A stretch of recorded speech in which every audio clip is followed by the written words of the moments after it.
Hey there, feather fans! Welcome to another episode of Caterwauling with Kristen, a show about birds, the sounds they make, and the people who love them. In today's episode, we're going to learn all about the blue jay and talk to my friend Jeffrey Ward, also known online as that bird guy.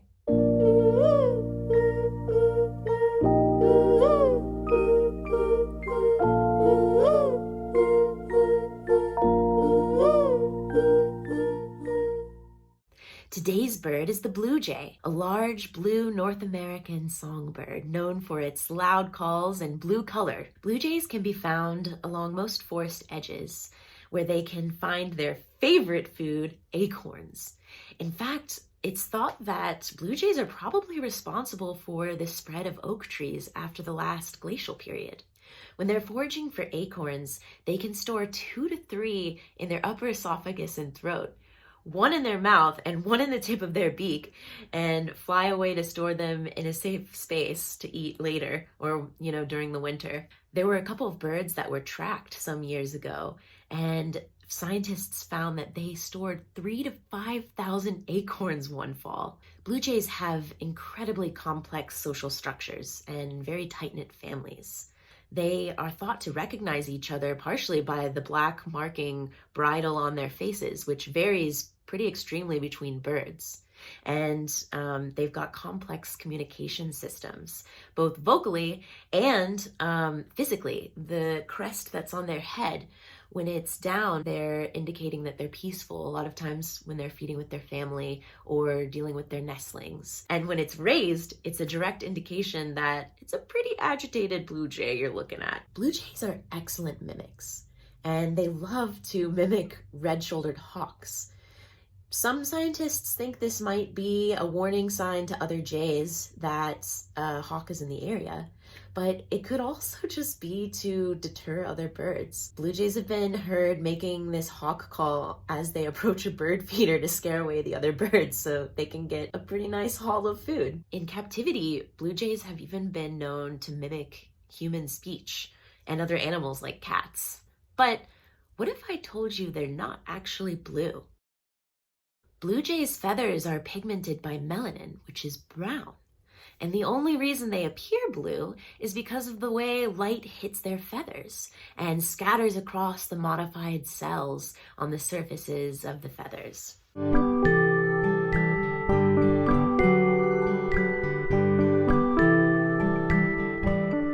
Jeffrey, welcome to Caterwauling with Kristen. Thanks for coming on the show. Having me. I'm so honored you're here. I've loved following your Twitter. You can be found on Twitter and Instagram at Jeffrey M. Ward, right? Yes, Jeffrey M. Ward on Twitter and Jeffrey M. Ward _ on Instagram. That's awesome. And you go by that bird guy on Twitter? Uh, Someone gave me that name. I responded to someone's like a tweet or something like that, and they responded back to me like, "Oh my God, like I didn't expect the response from you" or something like that. And I was like, "I respond to people all the time." Like she was like, "I just ran and like told my husband like, oh my God, like that bird guy responded to me," Oh and my I was gosh. like, "God." That's Yeah. awesome. Oh my, that's so cool. And I love that you do respond to people too. I think that's so special and it creates a really special connection. So, what got you into birding or Um, birds? well, that's a good question. So what got me into bird? Um, I have always been into wildlife and just animals in general. For as long as I can remember, I grew up on Animal Planet and shows like Crocodile Hunter and Jeff Corwin and Zaboobafoo and things like that with the Yeah. crowd. That led me to going to like my little public library in the Bronx, New York. And I used to pull out a whole stack of different field guides, plants and trees, mammals, fish, just all of them. Just like flip through all of these field guides and just like look at these pictures and stuff. Uh, and then so like I don't know what um brought me to birds in that sense. Like I don't know, they were colorful and just I Yeah. don't know, pretty, and so I just kind of like gravitated towards birds. But being from New York, you know pigeons and seagulls, and then the occasional hawk that you're like amazed to see because you think it's like the rarest thing in the world. New York is home to hundreds and hundreds of birds. Um, and I didn't know this. Yeah. So in 2012, my brother told me that Central Park is like this amazing place for birds. And I've been to Central Park plenty of times before that, like with friends, play sports and stuff like that. And I was like, what are you talking about? I've been to that park plenty of times. Still pigeons and seagulls. Like that's there. So I went there like October or November of 2012. I saw I didn't see anything. Just looking at trees and like still nothing. Um I see a whole group of birders with binoculars and scopes just aiming at this group of trees called the pinetum, which is just a little like circle with a whole bunch of pine trees in it. I walked up to them and asked them what they were looking at, and they lent me their scope and their binoculars, and they showed me a barred owl in a tree. Oh, wow. To find it for a while, then I found it. I saw it, and I was like, "There's an owl here, like where I live." Like, Right. that year for Christmas, I got my first pair of binoculars. In 2013, I was like January 1st, I'm going to Central Park and I'm finding as many things as I can find. And 2013, January 1st, I just went out and every single day that I can to different parks, well, mainly Central Park at first, um, and just started looking around and Wow. go from there. That's so awesome. That's such a great story. It always blows my mind um that there's so much diversity in life around us that like we miss if you don't take a moment to just slow down and look for it. I've had the same like frankly, I didn't really know until recently that there were more than pigeons in New York City. You don't notice any of the birds until you like start noticing the birds, and then you can't Yeah. unnotice them. Then it's everywhere and you're like you feel crazy walking around because you're just noticing everything everywhere. Like, I know I've stopped mid conversation with friends and like pointed out a bird or I'm like, "Oh my god, do you hear that?" They're like, "No, I wasn't even listening. I was listening to you." I'm like, "Oh, sorry." slammed on to like get birds at certain times, which is very dangerous. But I but worth it. When did you start leading walks? 2, 3 years after I started, so like I met a few people, and I was still like super. I'm still like just a super shy person, and I was like just fine with like birding by myself. And then I met a guy named Birding Bob in Central Park, and I started going on his walks. And then he was like, "Hey, man, like you're really good at this. Like you should be leading your own walks." Wow. So the New York City Audubon one day, I believe in like 2016, just like walked to the office and doorbell and was like, "Hey, I know you don't know me, but uh, lead walks for you at some point." So they like brought me in and like had a little like interview with me, and apparently they already knew of me Wow. from people. Um, Soon after that, I started going on like these training walks with different guides in New York City, like Joe Junta and Gabriel Willow and uh, Todd uh, Todd Winston, just a few other people, and just like watching them, uh, like like their guiding techniques because Yeah. they're different. That's Um, so interesting. every guide is different, so it's like interesting watching their different techniques and like what they really focus on. And like Gabriel is more of a naturalist, so he'll stop and show you a leaf and tell you about this leaf. Mhm. Um, was just more bird focused, so he's gathering everybody in to like really focus on this one, no matter what. Be a pigeon, and he's still gonna be everybody. You see this? Like he's really focused on that. Ty's like a mixture of both, so it was pretty cool seeing like they're all like all of the techniques. And Yeah. so I really picked up on all of that. They picked up on like me helping out here and there, and they were like, "Oh, he's ready." Oh my So like gosh. a few walks. I led my first walk in Central Park. Wow. And Were you so nervous? I was so nervous every single time I lead a walk. Really? I mean, I feel like it's kind of probably similar to playing music live. It's like you always I always at least get up on stage and the first song I'm like, "Oh, is this gonna go well? I don't know." And it's, I've been doing it for years now, but that never And then really goes away. the crowd is into it, and you're just like lost. Yeah, Yeah. it's like, cool, great, let's go. How can people find your tours? I'm not leading personal tours at the moment. They should start up. I'm still kind of learning Texas birds and Texas birding. Hmm. Just waiting to like learn a little bit more about because I don't want to lead walks unprepared. I've led a few walks for the Audubon Society of the town that I'm in, which is Rio Brazos Audubon. Um, but even leading those walks, I was kind of like, it's completely different from Central Park or like just birding in New York City, period. Yeah. Um, it's a lot more green here, so birds are harder to find Mm, as the park where it's like low trees and it's just you see things at eye level and it's just yeah. Everything's birding kind by of eye on and the it's birding human scale. yeah it's birding by ear here and it's I'm not the best ear birder so I'm learning but yeah as soon as I have everything down packed and I feel comfortable enough everybody will know about these walks. Awesome. So you're in Texas now. Do you have a favorite park in New York and a favorite park in Texas? Yeah, Central Park is probably my favorite park ever. Um, but as far as Texas goes, so I went to the Rio Grande uh, Birding Festival. Oh Um, man. South Texas is amazing for birds.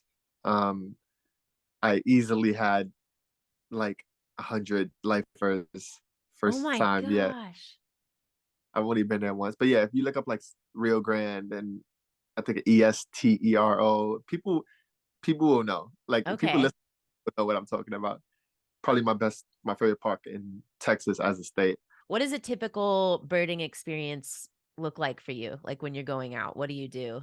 I always have my scope and binoculars on me. If the park is just trees and paths, I'm not going to carry my scope. But if there's any kind of water aspect to it or like field aspect to it, I'm probably going to bring my scope. But yeah, I just look for movement. Um, it takes a lot of patience. You have to just stare at a tree for wait for some of these birds land and don't move, and you just gotta wait for some movement. Yeah, Um, I'm really keen on movement. That's always been my thing. I haven't gotten earbirding down or anything like that. I just could kind of look into a tree and see the slightest hop from branch to branch, and like that's amazing. people are really good at hearing and understanding calls from songs, from chips, from all of these other words. Yeah. Uh, I'm just so jealous of those people. But I know I'm really not that good. I'm learning, kind of like you learn visually gradually, but it's like there's so many sounds and each bird has so many sounds that it takes a while. Yeah, I'm amazed by the people that are just like, "Oh, I hear that. That's exactly this bird." And they're right. it's like the slightest flight call, hundreds of feet up in the air. You can't even tell what the bird is by looking at it. I But he's just like, know. I heard a flight. It's this. I'm like, I'll trust you, I guess. Yeah, what if they're just making it all up? yo, right? What if that? It's very believable, especially if you're like, you know, if you just stand strong on it. That's a this. Yeah. When you go Uh, out, do you usually just kind of find one place to set up and sort of watch like that tree or lake? no, kind of walking Mhm. around just because these things have wings and Yeah. you can never know exactly where they'll be.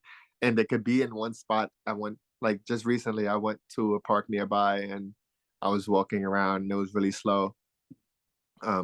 Then I got to this spot and there was uh a yellow throated warbler, pine warblers, orange crown warblers, Carolina chickadees, tufted titmice, a whole bunch of sparrows, savannah, junco, song, swamp, Lincolns, just a whole bunch all around me in that moment. So I'm like a little overwhelmed. I'm like trying to get on everything and looking around, got everything down. I'm like using the Merlin app on my phone because it has a sound I know I ID. love that. I have that perched on my scope. I have my scope facing up.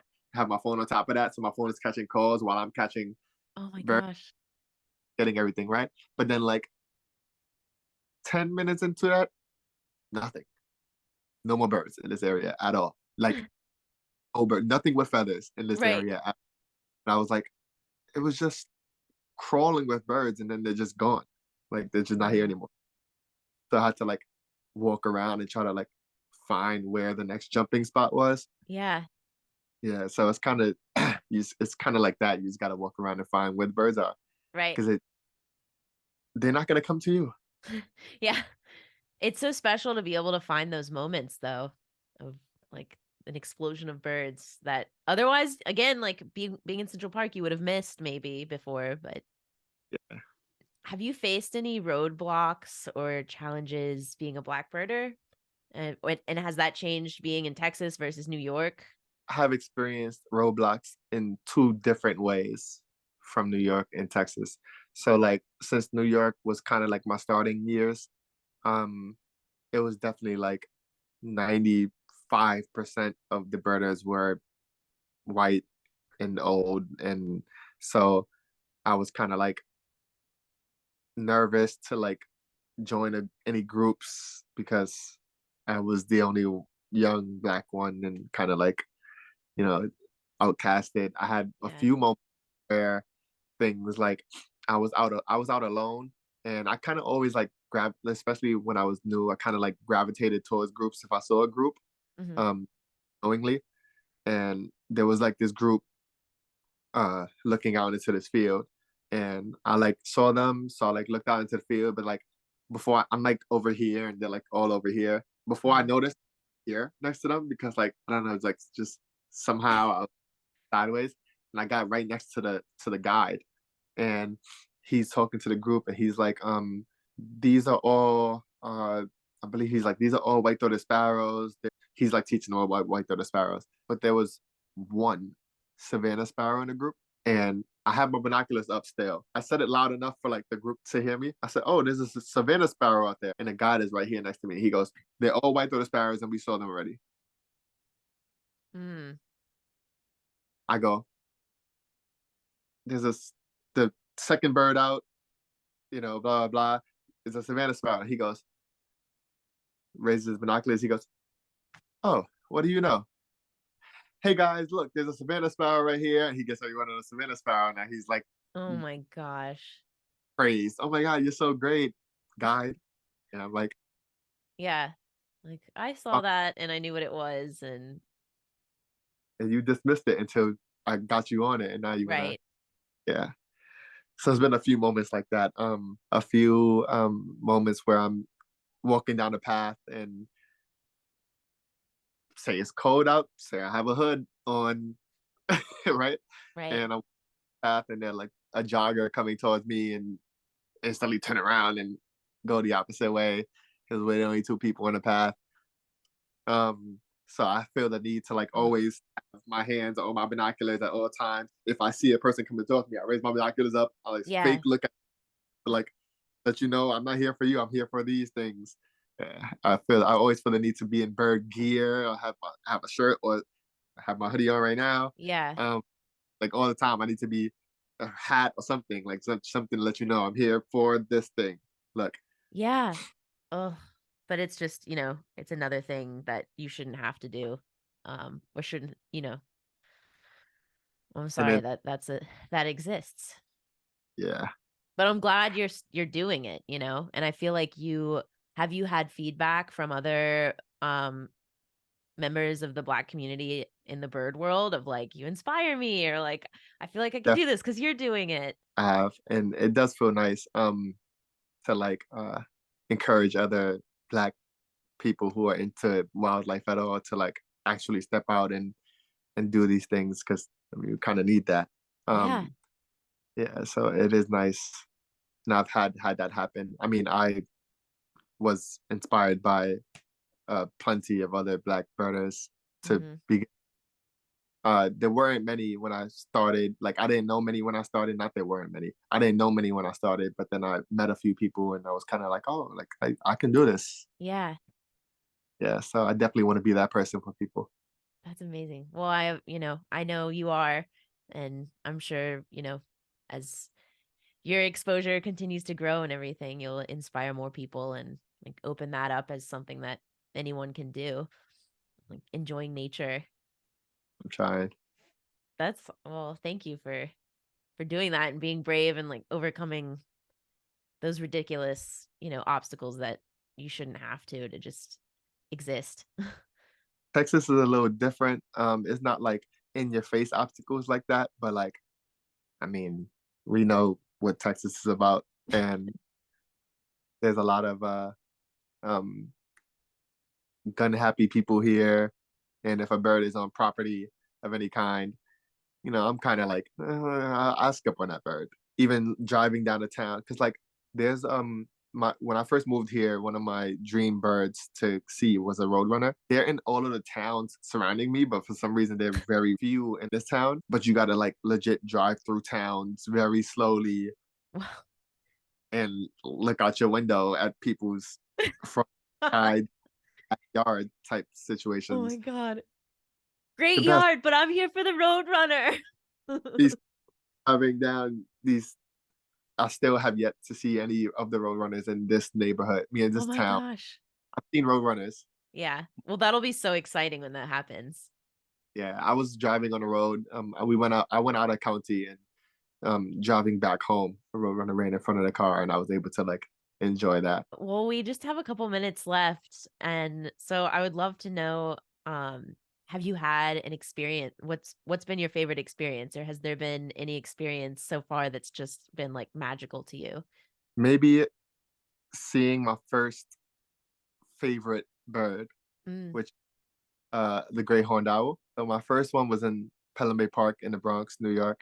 Legit tears. wow.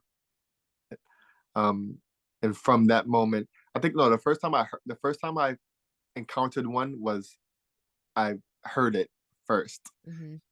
like sent chills down my body, and then sorry, Greyhound owl, I spooked it out of its nest. Oh, I did move back, and it went yeah. back. To, That's but okay. I did get to see it fly around me. From she flew around me out of her nest, flew to a nearby tree, started hooting again, and then the male from nearby started hooting back. I didn't get eyes on the male, but he started Oh hooting my back. gosh. It's back and forth. He's like, "Hey, are you okay?" She's like, "Yeah, I'm okay." It's just I scared her. And then I moved back, and then she went back to her nest. Um, but yeah, that's probably I'm never gonna forget that moment. How I felt. Wow.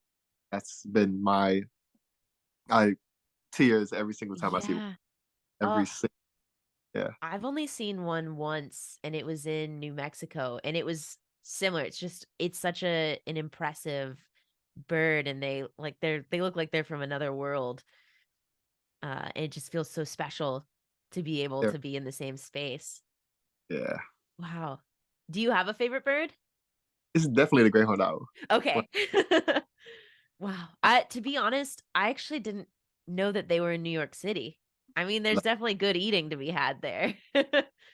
the fact that they basically eat anything from fish to other birds to small mammals and medium-sized mammals to insects and amphibians and reptiles and anything's on the menu for them.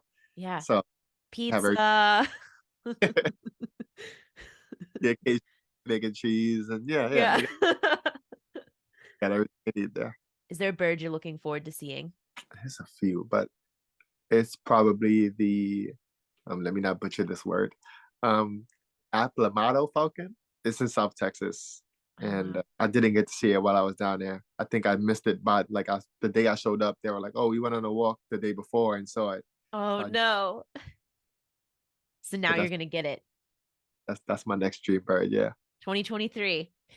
2023. Well, thank you so much for talking and for birding and sharing your experiences. It's been a pleasure getting to know you, and I can't wait to take one of your tours one day. Thank you. I can't wait for you to be on one. And now, my best take at the call of the Blue Jay.